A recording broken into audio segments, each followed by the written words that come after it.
저는 올해 39살이고 결혼한 지 12년 된 평범한 주부입니다. 주변에서는 늘 안정적인 가정을 꾸린 사람으로만 보였죠. 남편과는 대학 시절부터 연애를 시작했고 오랜 시간 서로를 믿으면서 살아왔다고 생각했습니다. 그런데 그 믿음이라는 것이 얼마나 쉽게 무너질 수 있는지 저는 그날 처음으로 알게 됐습니다. 제 남편은 41살 회사에서 과장 직급에 있는 사람이었습니다. 말수가 적고 가정적인 편이라 친구들 사이에서도 평판이 좋았죠. 적어도 저는 그렇게 믿었습니다. 하지만 제가 알지 못했던 건 그 조용하고 묻어내 보이는 성격이 은밀한 거짓말을 감추기엔 오히려 아주 좋은 껍질이었다는 겁니다. 그리고 이 사건에서 또 다른 인물, 한 여자가 등장합니다. 그녀는 36살 중고거래 앱에서 활발하게 활동하는 판매자였습니다. 깔끔한 물품 사진과 친절한 답변으로 믿음을 주는 사람처럼 보였죠. 하지만 그 호의 뒤에는 전혀 다른 의도가 숨어 있었습니다. 겉보기엔 단순한 판매자였지만 실상은 기혼 남성들과의 은밀한 접점을 만들기 위한 수단으로 중고거래를 이용하고 있었던 겁니다. 제가 이 사실을 깨닫기까지는 조금의 시간과 많은 상처가 필요했습니다. 모든 건 너무 평범하게 시작됐습니다. 그날은 특별한 계획도 없는 평일 오후였어요. 저는 거실에 앉아 오래된 소파를 보며 한숨을 쉬고 있었습니다. 결혼 초기에 장만했던 소파인데 세월이 지나면서 가죽이 벗겨지고 쿠션 탄력도 다 빠져 있었죠. 새 제품을 사자니 가격이 부담스러워서 그날은 그냥 무심코 휴대폰을 들고 중고거래 앱을 켰습니다. 화면을 내리다가 제 시선을 한 번에 사로잡는 사진이 있었습니다. 관리가 잘 된 고급 가죽 소파였는데 가격이 터무니없이 저렴했습니다. 색감도 우리 집 인테리어와 완벽하게 어울릴 것 같았어요. 저는 가볍게 메시지를 보냈습니다. 혹시 이 소파 아직 판매 중인가요? 곧 답장이 왔는데 이상하게도 판매자 본인이 아닌 다른 사람의 이름이었습니다. 저희 남편이 거래 담당이라 직접 연락하라고 할게요라는 짧은 한 문장이었죠. 그때는 별로 이상하게 여기지 않았습니다. 그냥 부부가 함께 중고 거래를 하는 건가 보다 생각했죠. 그런데 그 다음 날 제 남편이 갑자기 말했습니다. 나 오늘 저녁 약속 있어. 그 말투가 조금 어색하게 들렸습니다. 평소라면 며칠 전부터 알려주는 사람이었거든요. 하지만 그날 그는 옷차림을 정성스럽게 다듬고는 급히 나갔습니다. 저는 그저 회사 사람들과의 자리니까 그러려니 하고 넘겼습니다. 며칠 뒤 제가 관심을 가졌던 그 소파의 판매글이 앱에서 사라진 것을 보고 속으로 생각했죠. 아, 누가 산 모양이네 하고요. 거기까지는 아무 문제 없어 보였습니다. 그러던 어느 날 우연히 집 근처 카페 앞을 지나가게 됐습니다. 대형 유리창 너머로 보이는 한 장면이 제 발걸음을 멈추게 했습니다. 제 남편이 낯선 여자와 마주 앉아 있었고 그 사이 테이블 위에는 제가 본 적이 있는 바로 그 소파 사진이 인쇄된 종이와 두툼한 봉투 하나가 놓여 있었습니다. 순간 머릿속이 하얘졌습니다. 심장이 요동쳤고 한기가 등줄기를 타고 올라왔습니다. 이게 무슨 상황이지? 소파 거래라면 왜 이런 곳에서 만나서 봉투를 주고받는 거야? 저는 차가운 의심이 번져나가는 걸 느꼈습니다. 하지만 저는 바로 따지지 않았습니다. 확실한 증거가 필요하다고 생각했기 때문입니다. 저는 골목길로 재빨리 몸을 숨기고 손에 쥔 휴대폰으로 몰래 그 장면을 찍었습니다. 그날 밤 남편은 아무렇지도 않은 얼굴로 집에 들어왔습니다. 식탁에 앉아 밥을 먹으며 태연하게 말하더군요. 오늘 거래 잘 마무리했어. 저는 속으로 삼켰습니다. 그 표정이 너무 자연스러워서 오히려 섬뜩하게 느껴졌습니다. 그 후로 이상한 패턴이 계속 눈에 보였습니다. 남편이 주말이나 평일 저녁에 외출할 때마다 그 여자 계정에서 새로운 물건이 올라오거나 판매 완료로 바뀌었습니다. 소파뿐 아니라 테이블, 책장, 장식품, 심지어는 쓸모없어 보이는 물건들까지. 저는 점점 확신했습니다. 이것은 단순한 거래가 아니었습니다. 중고 거래라는 명분 아래 그들은 계속 만났던 겁니다. 그리고 저는 스스로 결심했습니다. 이 기묘하고 은밀한 거래의 끝을 내 눈으로 반드시 확인하겠다고. 이제부터 저는 단순한 피해자가 아니라 진실을 밝히기 위한 증거 수집자가 되기로 했습니다. 그날 이후 저는 모든 촉각을 곤두세웠습니다. 단순한 의심을 넘어 이 상황의 전모를 밝혀야겠다고 마음을 굳혔죠. 간만으로는 절대 안 된다는 걸 잘 알고 있었습니다. 확실한 기록, 변명할 수 없는 증거, 그리고 그들의 만남이 거래라는 이름으로 포장된 거짓이라는 사실을 드러낼 자료들이 필요했죠. 처음에 제가 한 일은 단순했습니다. 중고 거래 앱에서 그 여자 계정을 팔로우하듯 즐겨찾기에 등록해두고 새 게시물이 올라올 때마다 알림을 받도록 설정했습니다. 평소라면 절대 신경 쓰지 않았을 알림이었는데 이제는 그 알림 하나하나가 제 마음을 쿵 내려앉히고 또 동시에 단서를 제공하는 중요한 신호가 됐습니다. 놀랍게도 그 알림은 항상 남편의 외출과 묘하게 겹쳤습니다. 저녁 약속이 있다거나 갑자기 사무실에 들러야 한다는 말이 나오는 날, 그 계정에는 어김없이 새로운 물건이 올라오거나 방금 전 올렸던 물건이 판매 완료로 바뀌곤 했습니다. 마치 미리 시간을 맞춰둔 것처럼 똑같은 패턴이 반복됐습니다. 첫 번째 추적은 생각보다 빨리 찾아왔습니다. 어느 날 오후 그 여자가 앤틱 화장대를 판매한다는 글을 올렸습니다. 사진 속 화장대는 꽤 오래돼 보였지만 관리 상태가 좋았습니다. 저는 곧바로 화면을 캡처했고 올린 시간을 확인해 뒀습니다. 그날 저녁 남편이 퇴근 후 옷을 갈아입으며 말했습니다. 오늘 저녁에 지인 만나서 얘기 좀 해야 돼. 저는 아무렇지 않은 척 그래, 다녀와라고 말했지만 속으론 이미 계획을 세우고 있었습니다. 남편이 나간 지 10분 후 저는 차키를 들고 서둘러 집을 나섰습니다. 그러나 그를 바로 따라붙진 않았습니다. 만나는 현장을 보다 자연스럽게 포착하려면 약간의 간격이 필요했습니다. 그래서 출발 시간을 일부러 30분 늦췄죠. 차를 몰아 남편이 주로 가는 방향으로 향했고 신호등과 골목 구간에서의 그의 동선을 예상하면서 천천히 이동했습니다. 결국 한적한 주택가 골목에서 그를 발견했습니다. 가로등 불빛이 희미하게 비치는 곳에서 남편은 그 여자와 마주 서 있었습니다. 그런데 화장대는 어디에도 없었습니다. 대신 남편의 손에는 작은 상자 하나가 들려 있었고 여자는 반짝이는 봉투를 품에 안고 있었습니다. 두 사람은 웃으며 무언가를 주고받았고 그 순간의 표정은 거래라는 단어와는 너무나 거리가 멀었습니다. 저는 손에 들고 있던 휴대폰의 셔터를 조심스럽게 눌렀습니다. 사진 속 시간과 장소를 기록하며 제 심장은 거칠게 뛰었지만 손끝은 오히려 더 차분해졌습니다. 이건 단순한 질투가 아니라 진실을 잡는 수사라고 생각하니 오히려 머리가 맑아졌던 겁니다. 그날 이후 저는 남편 외출 때마다 비슷한 방식으로 뒤를 밟았습니다. 카페에서 만나기도 했고 어두운 공원 벤치에서 긴 대화를 나누는 걸 보기도 했습니다. 심지어는 모텔 근처의 작은 주차장 앞에서 서성이던 모습까지 확인했습니다. 물건의 종류는 점점 수상해졌습니다. 누가 봐도 쓸모없어 보이는 금간 도자기나 헌책 5권 세트 같은 물건을 거래 명목으로 주고받았죠.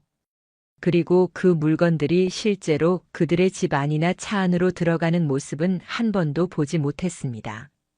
마치 소품 같은 존재였고 진짜 목적은 서로를 만나는 것뿐이었습니다. 저를 확신하게 만든 건 한 장의 사진이었습니다. 어느 날 그 여자 계정에 대형 소파 판매 글이 올라왔습니다. 사진 속 소파는 색상, 질감, 디자인까지 우리 집에 있던 것과 너무나 비슷했습니다. 저는 다시 캡처를 하고 올린 시간을 기록했습니다. 그날 저녁 남편은 오늘 늦게 들어갈 것 같다며 휴대폰을 가방에 넣었습니다. 이제 저도 준비가 돼 있었습니다. 녹음기가 달린 작은 카메라를 가방 안에 넣고 차 안에는 위치 추적이 가능한 장치를 설치해 두었죠. 남편의 차가 움직이기 시작하자 저는 일정 거리를 두고 뒤를 쫓았습니다. 결국 그는 한적한 주택가의 골목, 그 여자 집 앞에 차를 세웠습니다. 그리고 소파 대신 와인 박스를 들고 그녀의 집 안으로 들어갔습니다. 그 장면을 찍는 순간 제 머릿속 그림은 완성됐습니다. 거래라는 포장은 더 이상 쓸 수 없는 거짓이었고 그들의 만남은 매번 같은 패턴을 반복하고 있었습니다. 이제 필요한 건 이 흐름을 명확히 기록하고 더 구체적인 증거를 쌓는 일이었습니다. 저는 노트 한 권을 마련해 날짜, 시간, 거래 물품, 남편의 외출 시간, 장소, 그리고 찍은 사진이나 영상 파일 이름까지 일일이 기록했습니다. 남편과 그 여자의 관계를 밝혀낼수록 제 마음속 복잡한 감정들은 차갑게 가라앉으면서도 한편으론 뜨겁게 타올랐습니다. 이제 끝까지 가보자. 그 순간 제 머릿속에는 더 이상 주저라는 단어가 남아있지 않았습니다. 다음번 그들의 거래가 이루어질 때 저는 그 현장을 누구보다 가까이에서 지켜볼 준비가 돼 있었습니다. 그날 밤 저는 하루 종일 찍고 기록한 사진과 메모를 컴퓨터 앞에 펼쳐놓고 앉았습니다. 모니터에는 중고 거래 앱 화면 캡처 수십 장이 띄워져 있었고 옆에는 날짜와 시간, 장소가 빽빽하게 적힌 노트가 놓여 있었습니다. 한 장 한 장 사진을 넘길 때마다 남편과 그 여자의 웃는 얼굴이 제 머릿속에 파고들었습니다. 이 상태로는 제 감정만 소모될 뿐이었습니다. 분노와 상처는 이미 충분했고 이제는 결과를 만들어야 한다는 생각뿐이었죠. 그래서 저는 다음 날 아침 바로 변호사 사무실을 향했습니다. 변호사 사무실은 회사 건물 7층 한쪽에 자리 잡고 있었습니다. 문을 열고 들어가자 단정한 정장이 잘 어울리는 남자 변호사가 앉아 있었죠. 저는 준비해온 USB와 노트를 꺼내 테이블에 올렸습니다. 이게 지금까지 제가 모은 자료예요. 날짜, 위치, 외출 시간, 그리고 그 여자가 올린 물건 기록까지 전부 있습니다. 변호사는 꼼꼼하게 하나하나 살펴봤습니다. 사진을 확대해서 보기도 하고 앱의 게시물 날짜와 제 기록을 대조하면서 고개를 천천히 끄덕였습니다. 이 정도 자료면 부정행위 가능성은 충분히 인정받을 수 있겠습니다. 특히 거래 물품과 외출 날짜가 정확히 겹치는 패턴이 반복되는 게 크죠. 그 말을 들으니 마음 한구석에 있던 불안감이 조금은 사라졌습니다. 하지만 변호사는 곧 진지한 표정으로 덧붙였습니다. 다만 여기 있는 기록만으로는 아쉽습니다. 물건 거래 자체가 불법은 아니니까요. 두 사람이 주고받은 물건이 거래와 전혀 무관하다는 점, 혹은 실제 관계를 짐작할 수 있는 장면이 필요합니다. 저는 그 말에 크게 고개를 끄덕였습니다. 변호사의 말은 합리적이었고 저 역시 그 부분을 알고 있었기 때문입니다. 그래서 우리는 구체적인 계획을 세우기로 했습니다. 계획의 핵심은 패턴 분석이었습니다. 그 여자 계정이 물건을 올리는 시점, 남편이 외출하는 빈도와 시간을 대조해 다음 거래 날짜를 예측하는 것이었죠. 저는 변호사에게 최근 3개월치 제 기록을 보여줬고 그는 직접 캘린더에 표시하며 주기를 분석했습니다. 결과는 충격적이었습니다. 거의 2주 간격으로 새로운 거래가 이루어지고 있었고 대부분 평일 저녁이나 토요일 오후에 집중돼 있었습니다. 다음 거래는 아마 이번 주 토요일일 가능성이 높습니다. 변호사는 차분하게 말했지만 제 심장은 점점 빨라졌습니다. 그 주 토요일 오후 드디어 그 여자 계정에 빈티지 테이블이라는 새 물건이 올라왔습니다. 사진 속 테이블은 유난히 장식적이었고 실생활에 쓸모가 크게 없어 보였습니다. 저는 화면을 캡처하고 변호사에게 메시지를 보냈습니다. 올라왔습니다. 토요일 3시 게시물입니다. 답장은 바로 왔습니다. 계획대로 진행합시다. 우린 사전에 심부름센터에 의뢰를 해둔 상태였습니다. 제가 직접 남편을 뒤따르는 대신 경험이 있는 의뢰인을 통해 사진과 영상을 확보하는 방법을 선택한 겁니다. 이것은 저를 노출시키지 않으면서도 법정에서 쓸 수 있는 명확한 자료를 만드는 데 유리했습니다. 토요일 저녁 남편은 평소처럼 아무렇지 않은 얼굴로 말했습니다. 오늘 회사 동료랑 저녁 약속 있어. 저는 눈도 마주치지 않은 채 그래, 다녀와라고 대답했습니다. 심부름센터 팀은 남편이 집을 나서는 순간부터 차량을 따라붙었습니다. 그리고 몇 시간 뒤 변호사로부터 연락이 왔습니다. 확보했습니다. 영상에 남편이 테이블 대신 작은 쇼핑백을 들고 나오는 장면이 잡혔습니다. 그 안에 와인과 꽃다발이 들어있어요. 그 말을 듣는 순간 저는 주먹을 꽉 쥐었습니다. 거래를 위장하는 방식이 이제는 너무 뻔했습니다. 와인과 꽃다발은 더 이상 변명의 여지가 없는 물건이었죠.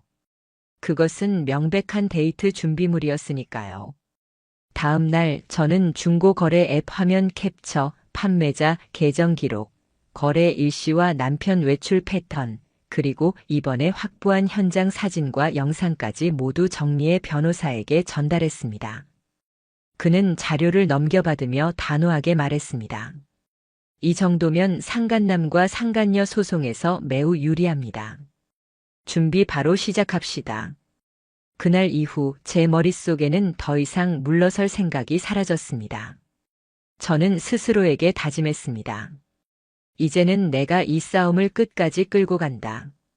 그들이 만든 거짓의 막을 완전히 걷어낼 때까지.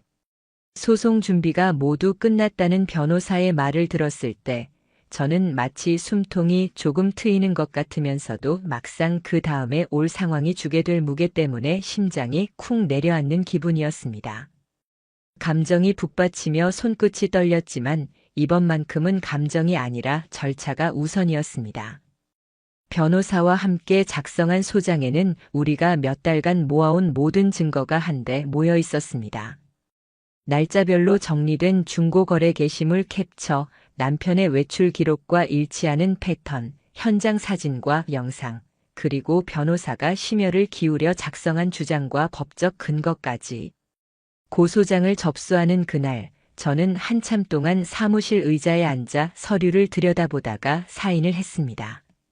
짧게 내뱉은 펜에 긋는 소리와 함께 제 결혼 생활이 한 방향으로 완전히 기울어졌다는 걸 실감했습니다.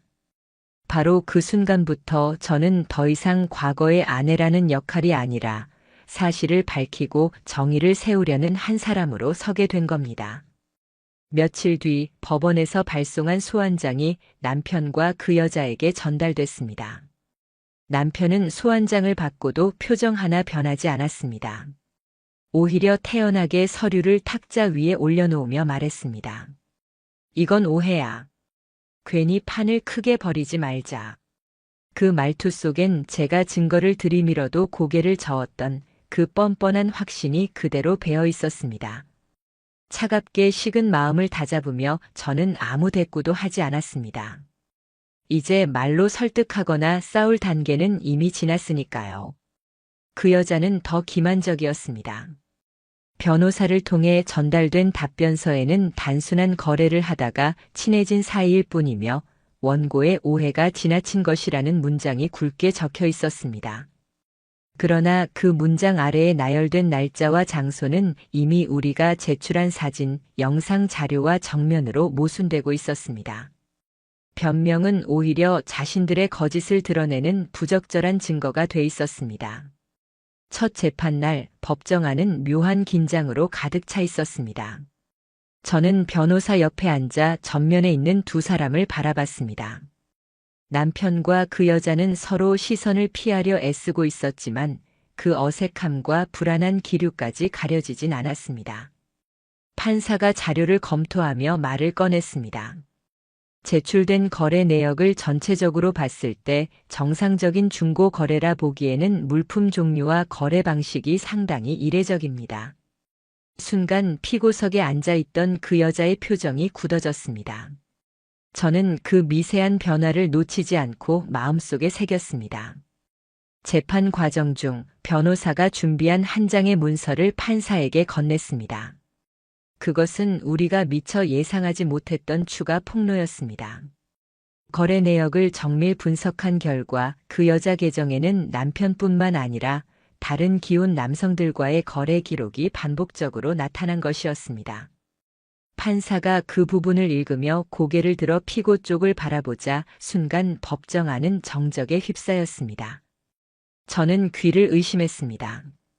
남편의 배신만으로도 충분히 고통스러웠지만 그 상대가 상습적으로 가정을 파괴하는 인물이었다는 사실은 더욱 기가 막혔습니다.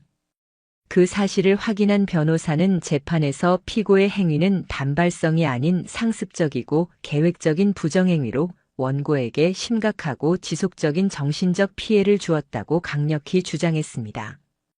방청석에 앉아있던 몇몇 사람들이 고개를 끄덕이는 모습이 보였고 저는 그 반응이 작은 위로처럼 느껴졌습니다. 그날 재판이 끝난 뒤 법원 복도를 걸어 나오면서 저는 한 번도 뒤를 돌아보지 않았습니다. 등을 돌린 채 걸어 나가는 동안 등에 느껴지는 시선이 있었지만 그 시선이 더 이상 저를 흔들 수는 없었습니다. 이제 경로는 정해졌고 저는 끝까지 그 길을 갈 준비가 돼 있었으니까요. 첫 재판이 끝난 뒤 남편과 그 여자는 마치 궁지에 몰린 짐승처럼 행동하기 시작했습니다. 법정에서 판사가 던진 몇 마디와 변호사의 날카로운 주장이 그들에게 위기감을 심어준 듯 했습니다. 그 이후부터 두 사람은 눈에 띄게 발언이나 행동의 결이 바뀌었습니다. 무엇보다 자신들의 이미지를 조금이라도 회복하기 위해 상상 가능한 모든 방법을 시도하더군요. 남편은 재판이 다음 기일로 넘어가자마자 은밀하게 제 주변 사람들을 만나기 시작했습니다. 결혼 생활 내내 제가 예민했고 의심이 많았다며 자신의 외출과 거래가 순수하게 직장과 취미 생활 때문이었는데 제가 과도하게 해석한다고 말하고 다녔습니다. 그 얘기를 전해 들었을 때 저는 어이가 없어 웃음이 나왔습니다. 그는 여전히 자신이 피해자인 척하고 있었고 사실을 감추기 위해 제 성격과 이미지를 의도적으로 깎아내리려 했던 겁니다. 그 여자의 방식은 조금 더 노골적이었습니다. 그녀는 재판부에 제출할 진술서에서 피고와 원고의 남편은 단순한 거래 관계였으며 서로의 사적인 영역을 침해한 적이 없다라고 썼습니다. 하지만 그 진술서 안에는 거래 장소와 날짜가 이미 제가 증거로 제출한 사진과 영상 기록과 정면으로 모순되는 내용이 여럿 있었습니다. 변호사는 그 모순점에 붉은 펜으로 줄을 긋고 말했습니다.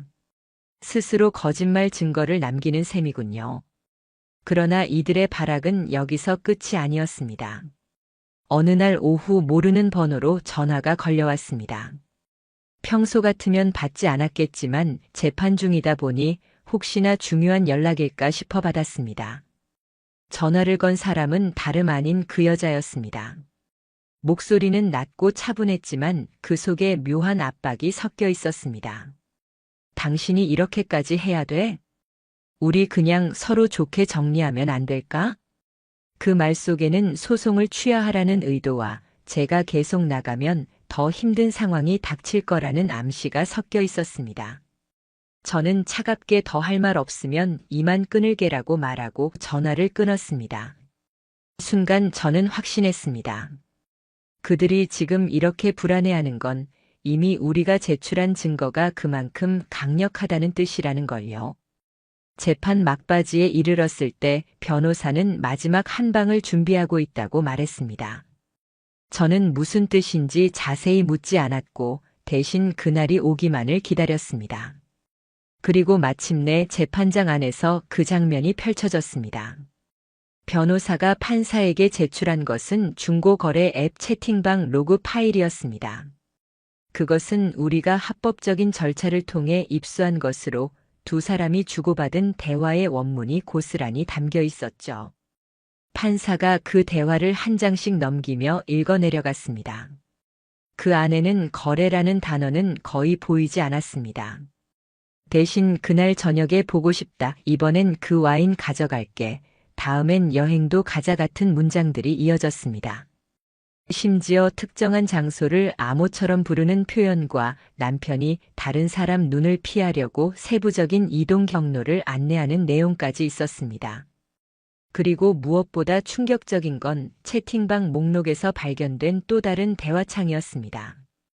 거기에는 그 여자가 다른 기혼 남성과 나누던 대화가 그대로 남아 있었고 내용 역시 동일한 방식이었습니다.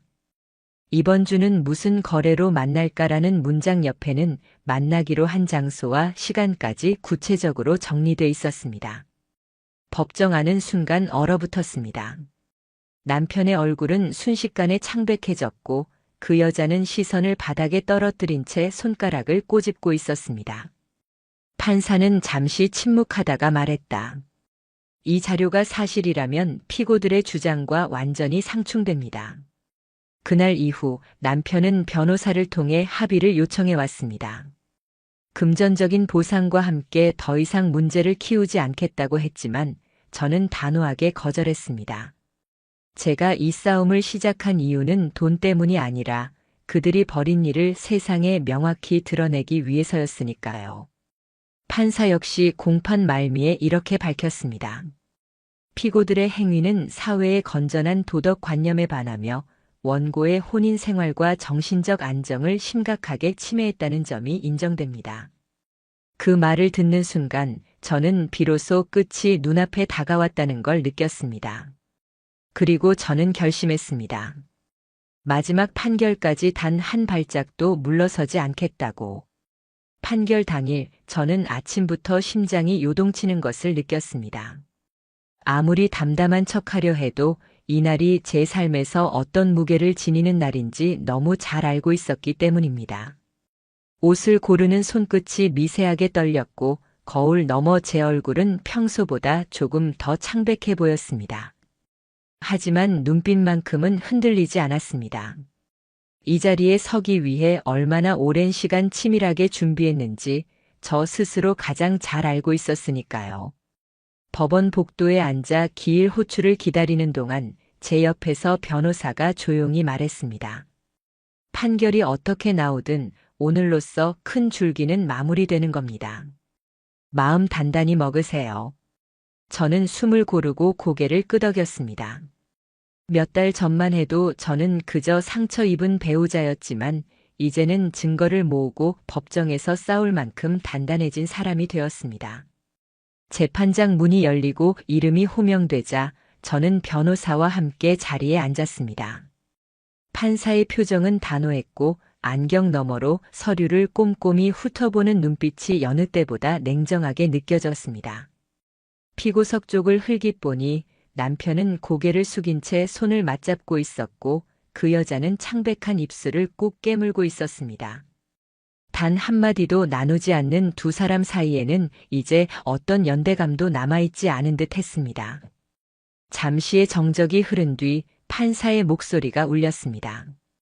피고 땡땡과 피고 땡땡은 공동으로 원고에게 정신적 손해배상금 3천만 원을 지급하라. 그 한 문장이 제 머릿속에 천천히 그러나 굵게 새겨졌습니다. 심장이 한번 크게 뛰고는 갑갑하던 가슴이 서서히 풀리는 것 같았습니다. 옆에서 변호사가 미세한 미소를 지었고 저는 짧게 숨을 들이마셨습니다. 단순히 금전적 보상이 아니라 그들의 잘못이 공식적으로 인정되었다는 사실이 제게는 무엇보다 큰 의미였습니다. 제가 견뎌온 모든 시간과 고통이 헛되지 않았다는 증거였으니까요. 판결이 내려진 직후 법정을 나서는 발걸음이 조금 가벼웠습니다. 복도 끝에서 기자가 무심히 스치는 소리를 내며 지나갔지만 저는 한 번도 뒤를 돌아보지 않았습니다.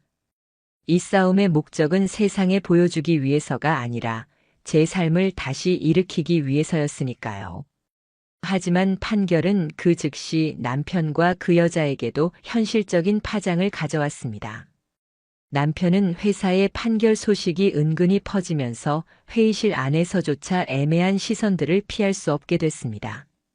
몇몇 동료들은 대놓고 대화에서 그를 배제했고 결국 그는 인사이동이 결정돼 승진 가능성까지 사라졌습니다. 그가 한때 지키려 했던 사회적 체면은 한순간에 무너져 내렸습니다. 그 여자의 상황은 더 가혹했습니다.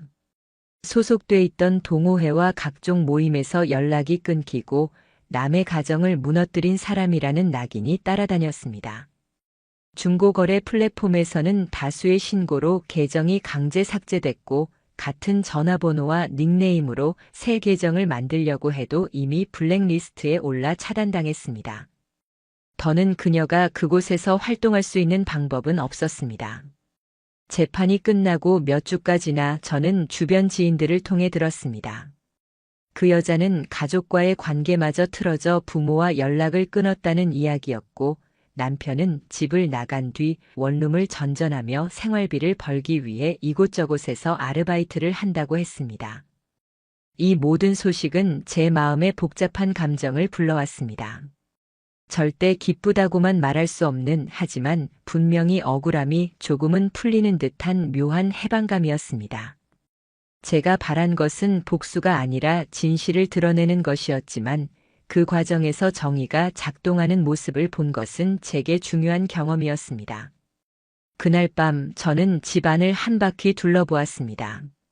아직도 거실 구석에는 사건의 출발점이었던 소파가 자리하고 있었죠. 저는 미소를 지으며 마음속으로 말했습니다. 이젠 너도 보내줄 때가 됐어. 다음 날 저는 그 소파를 처분했습니다. 그 순간 마치 지난 몇 달의 싸움 속에 함께 굳어있던 제 마음 한 조각이 떨어져 나가는 듯 했습니다. 그리고 새로 들여온 소파에 앉아 저는 조용히 다짐했습니다. 앞으로는 나를 위한 선택만 하자. 다시는 타인의 거짓에 내 인생을 내어주지 않겠다. 판결이 확정되고 시간이 조금 흐르자 저는 마음 깊은 곳에서 묘한 고요함이 찾아오는 걸 느꼈습니다. 몇 달 동안 이어진 팽팽한 긴장과 법정에서의 다툼이 끝난 자리에는 허전함과 함께 서서히 스며드는 해방감이 있었습니다. 하지만 그 고요함 속에서도 다른 쪽에서는 두 사람의 세상이 빠른 속도로 무너져 내리고 있었습니다. 남편은 판결 직후부터 사실상 사회적 고립 상태가 됐습니다.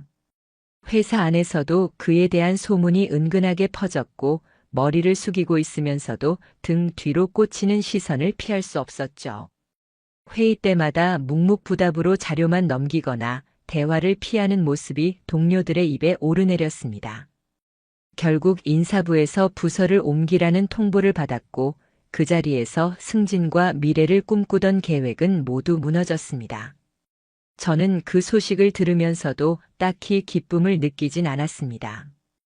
그저 그가 자신의 선택으로 만든 결과를 받아들이고 있을 뿐이라는 생각이 들었습니다.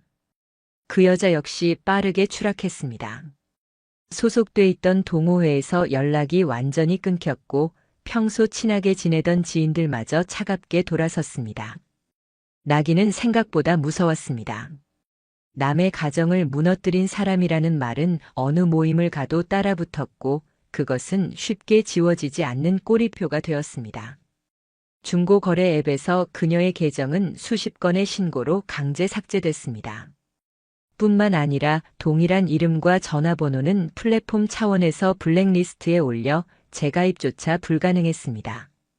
결국 그녀는 새로운 계정을 만들기 위해 휴대폰 번호와 신분을 바꾸는 일까지 시도했지만 그 과정에서 주변의 차가운 시선을 피할 수 없었습니다.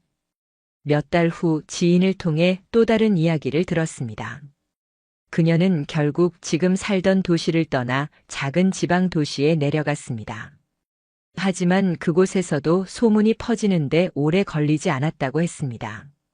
낯선 시선과 수군거림 속에서 정상적인 삶으로 돌아가기란 불가능에 가까웠을 겁니다. 남편과 그녀가 계속 함께 지내는 건 아닐까 하는 생각을 한 적도 있지만 그건 오래 가지 않았습니다. 판결이 나오고 한 달도 지나지 않아 두 사람은 서로 다른 곳에서 각자 생활한다는 소문이 돌았습니다. 서로의 몰락 속에서 함께 버틸 힘이 없었던 거겠죠. 이 모든 이야기를 전해 들으면서 제 안에는 복잡한 감정이 솟아올랐습니다. 통쾌함이라고 하기엔 무겁고 동정이라고 하기엔 너무 많은 상처를 받았으니 담담하다고 하는 게 맞을지도 모르겠습니다. 다만 분명한 건 그들의 삶이 무너져가는 걸 직접 보지 않아도 이제 저는 제 자리로 돌아갈 수 있다는 확신이 생겼다는 겁니다. 저는 서서히 제 삶을 재정비하기 시작했습니다. 집 안 한켠에는 여전히 오래된 소파가 자리 잡고 있었는데 그 소파를 볼 때마다 모든 사건의 시작이 떠올랐습니다. 판결 이후 한참이 지나서야 저는 결심했습니다. 이제는 그 물건도 보내줄 때가 됐다고요. 소파를 처분한 날 거실이 한결 넓어졌습니다. 그리고 마치 마음속 한구석에 남아있던 묵은 먼지까지 털어낸 기분이 들었습니다. 새로 들여놓은 소파에 앉아 커피를 마시며 창밖을 바라봤습니다. 하늘은 생각보다 맑았고 바람은 시원했습니다. 저는 그날 스스로에게 조용히 말했습니다. 이제는 나를 위한 거래만 하자. 다시는 타인의 거짓말과 배신이 내 인생을 흔들지 못하도록. 그렇게 저는 과거를 뒤로하고 제 삶의 새로운 페이지를 넘기기 시작했습니다. 더 이상 상처의 무게에 눌려 숨 가쁘게 살지 않고 제 선택과 제 의지로 길을 걸어갈 준비가 돼 있었습니다. 무엇보다 정의는 결코 사라지지 않는다는 걸 확인했으니까요. 그리고 그것만으로도 앞으로를 살아갈 힘은 충분했습니다.